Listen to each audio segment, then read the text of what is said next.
Grab a couple boxes down. No, I'm supposed to stop by. I haven't got a goddamn minute.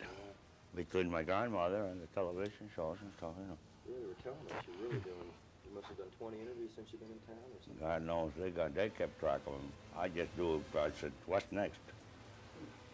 Who's coming in next? I'm just a prop. They push me around. Well, you seem to face the mornings with grace here. Much easier than I did. You're in an up mood and everything after all the interviews. You're pulling out of town today. You're on the road. 3:40, yeah. Yeah. Eastern Airlines to Los Angeles. Oh, you wanted to go to Los Angeles? They've got you going to Atlanta. And then some girlfriend of his gonna meet me there and take me to the train. I live in Del Mar, on the beach. This is north of San Diego. Beautiful. You need the ocean around you all the time, I would think. Yeah, I'm on an old Pisces fellow, Water makes you feel I got two homes, one in Del Mar, which is right on the ocean, and one in Baja California, which is right on top of the Sea of Cortez. The one in Baja is even closer to the ocean than the one in Del Mar. Desi, tell us about this jacket that you're wearing. It's very attractive. Somebody gave me this last time I was here. When I wrote a book, which was called a book. And, every time you write a book now, you got to go around and hustle it, So the last time I was here, I was hustling the book. I ain't got nothing particular to hustle on except the Carnival. Which is a big event, and all of Miami is looking forward to. You're like a native son to us down here. You're telling us you went to high school, graduated high school. Hell yes. What year was that, and what school was it? Well, I got here. My dad was mayor of my hometown in Cuba. And he was a congressman. A very wealthy man. He had a few farms. We'd raise cattle. He first guy introduced pasteurized milk in Cuba. And then the revolution came, the Machado thing in 1933. And 48 hours, he lost everything he had. Everything. So you're the first flight of Cuban refugees? When we got here, then he was in jail 6 months. They put all the congressmen in jail, all the representatives, all the senators, all the mayors, all the governors, everybody was in the can. And he was there for 6 months. Then when he got out, he came here first, and then he sent for me a few months later. And a strange thing though, Churchill, that's the time you find who your friends are. Of all those people used to come to the house, for dinner and big parties. My dad was a big shot. I tried to get some money to get here, just for the passage, which wasn't that expensive those days. None of them big shots. My father's secretary loaned me money. When you least expect, right? That's when you find who the friends are. So then I graduated from high school in St. Pat's in '37. See, I couldn't go to school because I didn't have any money to pay for the tuition. I worked as a bus boy, I worked as a taxi driver, I was a truck driver. The first job I had was a beauty. So when did anybody speak Spanish when you came to Miami at that time? Very few. I couldn't speak English, so I was going around, see if I could find a restaurant that says, se habla español, and after quite a long walk around the southwest area, where the Havana is there, I found one place that se habla español. Now, day before yesterday, we toured that whole area, and I think I saw one place that's English spoken. Complete, but I'm so goddamn proud of Cubans here, What's your feeling on Miami here with the Cuban influence? I think they've done a wonderful job. They're hard-working people, and they're fun-loving, hard-working. Last time I was here, the mayor was kind enough to ask me lunch or whatever.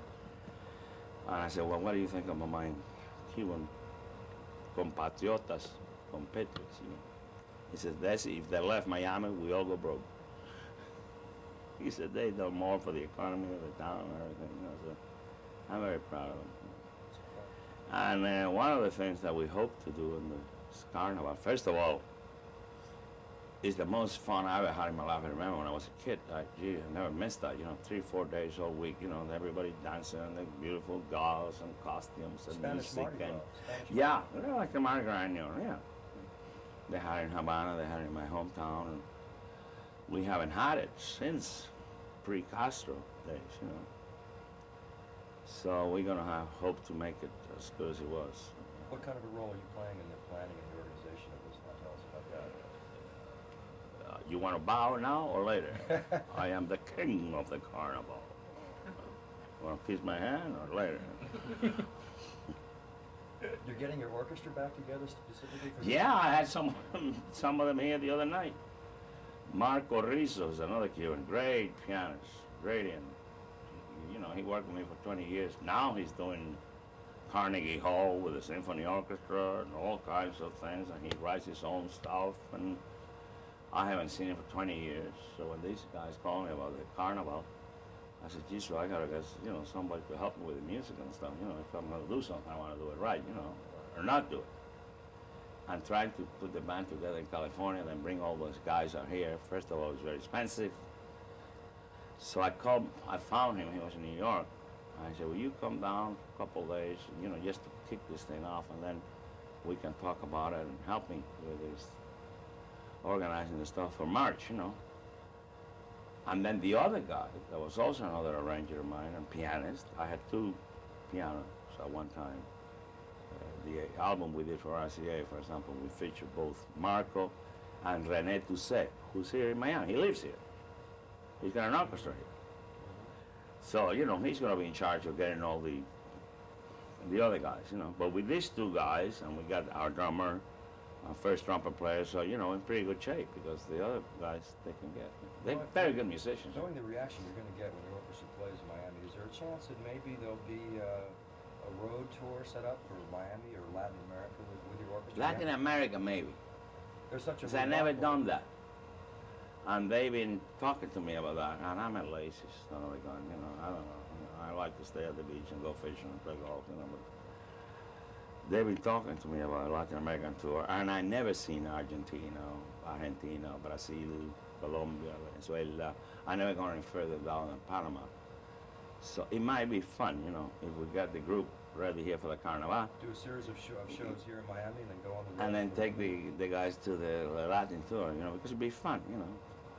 Frank Sinatra just came back from Brazil, and he says, I tell you, they're the greatest time I ever had in my life. Greatest audience. Yeah. That's what he told me. It was unbelievable. You know, he worked in a nightclub one night, one week. Then he did the big stadium deal, you know, concert. But one week he worked this nightclub, I forgot the name of it, but it sits over 700 people. 1,000 cover charge per couple. Now it's $350,000 a night. What? I said, well, I probably wouldn't make as much as you do, Frank, but 50,000 wouldn't be bad, you know. Per night, what the hell, I'll take it. When was the last time you've had the orchestra in front of a live situation? I know you did a set. And Lucy, oh yeah, that's the last time. Was that anybody from the original? Well, some of our, you know, guys, well, Peter Max did was the, you know, conductor and the arranger and stuff. But some of my key guys, you know. What'd that feel drummer. like? Desi played the drums for me that time. I saw He's you. pretty darn good in the drums. You think he'll be doing any guest appearances? At the If he's not working on a picture or something, he'll come down with me. He's a good drummer. Excellent. Very good. I used to be told I looked Besides, he's a like good-looking son of a gun. And my best friend. When he was in high school, he had a band himself, Desi, Dino, and Billy, wasn't it? Yeah. Playing drums. Dino is my godson. So, Yeah. Dino Martin. He's about to get married. You know, that beautiful gal that won all the medals in the Olympics, Dorothy Hamill. Yeah, they're getting married, I don't know, next week or something. Pretty quick. You still get what's the feeling like getting in front of a live audience now? Like on It's Saturday? always fun. Yeah, sure. Yeah. There's nothing like a live audience.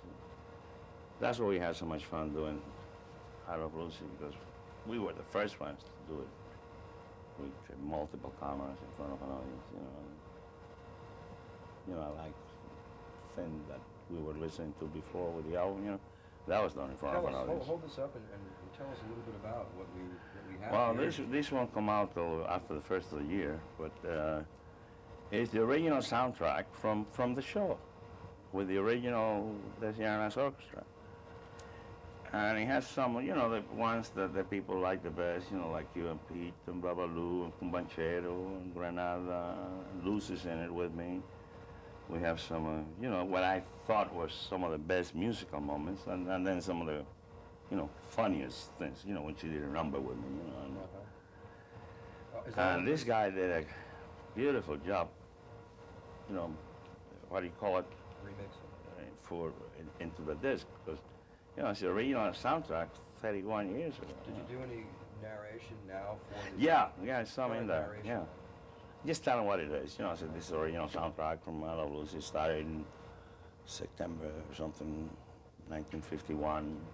So what are you going to do, Desi, if this gets on the Billboard charts with a bullet? Then you're going to be forced to go on the road. That might be the first one. I never sold too many records, except maybe Babalu and Cuban Pete. They did pretty good. But I was never a big record seller. I don't know why. Because I was very good. So what other ingredients are going to be in the festival, the Carnival Miami? I what tell you, stars do you expect? well, the main ingredient, we're going to have the most beautiful gals in the world in there. All the Cuban gals in there with beautiful, and they're gorgeous, I'm telling you. They're beautiful costumes and That's what's happened to Miami. The girls. Manifest. beautiful stuff. And we have the comparsas and the floats, you know, just like the. See, well, you have Masquerade Ball one night to kick off the thing. That's March 13th, isn't it? I'm looking at some of the guys that are helping me with this deal. Will there be a lot of nighttime festivities? So there's lots of Yeah. Sure, night, day, and then all the restaurants and all the hotels, they're all going to have their own kind of a thing coordinating with it, you know. And then, of course, we have Calle Ocho one night, and it's going to be carried over 100 television stations. You know, the Spanish International Network, SIN, S-I-N. He's coming down to do that. You know, the fellow that does that show was called Siempre Domingo. Siempre Domingo. They do beautiful shows. You know, they travel all over the world and pick out, you know, talent from. And so they're going to carry that, the 100 stations. Then one night we got the whole Orange Bowl. That's what the contest will be. See who's got the best group. Because there are groups coming from all over Latin America besides the Latins that are here. You going to be one of the judges? I told you I was the king. Fool around. Judge, king, MC, Yeah. star. Hmm. So you're going to be set up in the middle of the Orange Bowl. You're going to pack the place. It's going to be fantastic. Yeah, and then they're going to have tents all around the Orange Bowl with all kinds of Latin food, you know. Roast pig and black beans and rice and picadillo and paella and arroz con pollo, tostones, pasteles, Bacardi, Cuba Libre, daiquiri, everything. We're going to have a ball. Sounds delicious. Yeah. Sounds good now, huh? I like to have daiquiri right now. You didn't bring any? No. Well, all right. Go ahead. Is this going to be an annual event? Do you see this happening every year and your participation in it being Well, you know, they had it as an annual event, but only for one day at Calle Ocho. This is the first time that they attempting to make it, you know, a whole week celebration.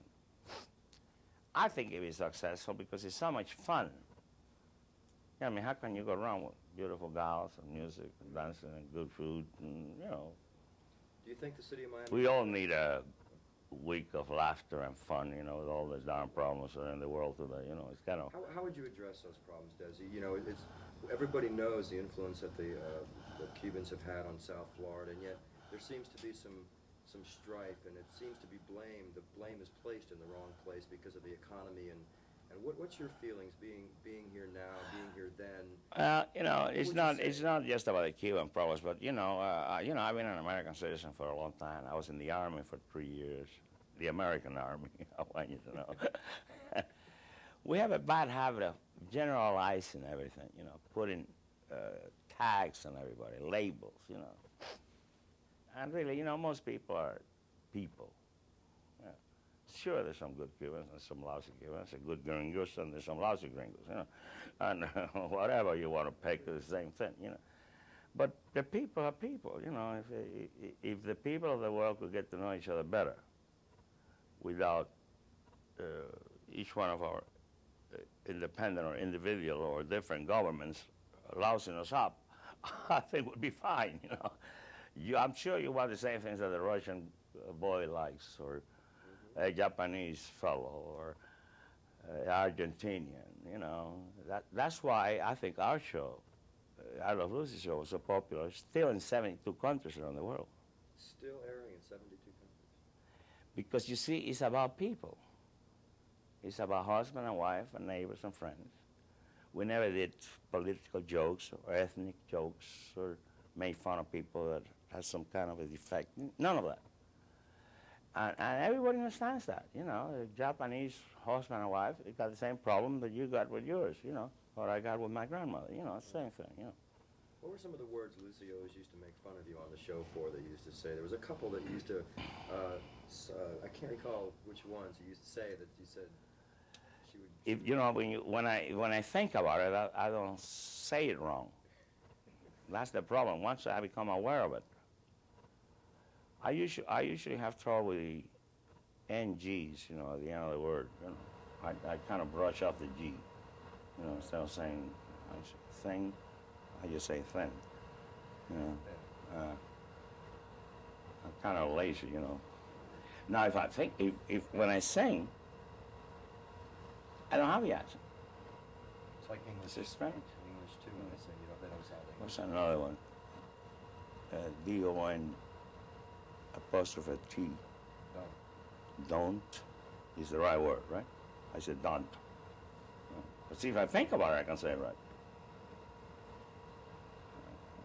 It worked. I'll tell you one funny story about the show being in different countries.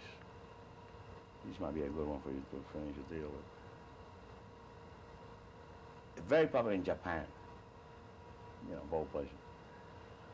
A guy that handled the syndication of it in Japan, he just was 6 years ago, so he came to Hollywood, and he had a print for the show. They dub it, you know, in Japanese. And he said, would you like to see your show in Japanese? I said, yeah, oh my God, that'd be funny, you know. So we got a projection room, and he put the film on.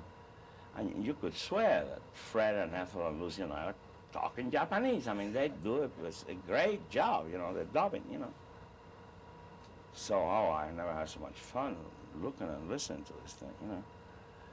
So, and then after the thing, I said to him, wait a minute, I said, one thing that I don't understand. You know, a lot of the humor in the show reminded me, because you said about which words, you know. A lot of the humor is that that Ricky speaks lousy English. And Lucy, the correction or make fun of it or whatever, you know. So how do you handle that in Japanese? He said, we got a Japanese fellow who spoke lousy Japanese to dub your voice. I said, what the hell did I think of that? I mean, would you ever think about a Japanese guy talking with an accent? Never. Well, I guess they do, you know, same as we do, you know. They do have them, you know. Different dialects of Spanish. Yeah, she probably had the girl dubbing Lucy's voice, was, you know, girl spoke pure Japanese, and this kid that dubbed my voice was some guy from Korea or something, you know, that didn't sound as well, you know, pure. So, but I said, well, what a simple solution, you know, and I never thought about it. And they do the same thing in every country. All the guys that speak bad whatever languages, they get the job to dub my voice. Right. They got a job. Slang, German, French, Spanish, Japanese, whatever. That must be a kick. And they don't have to change anything. All the jokes work. Oh. Which you think would not in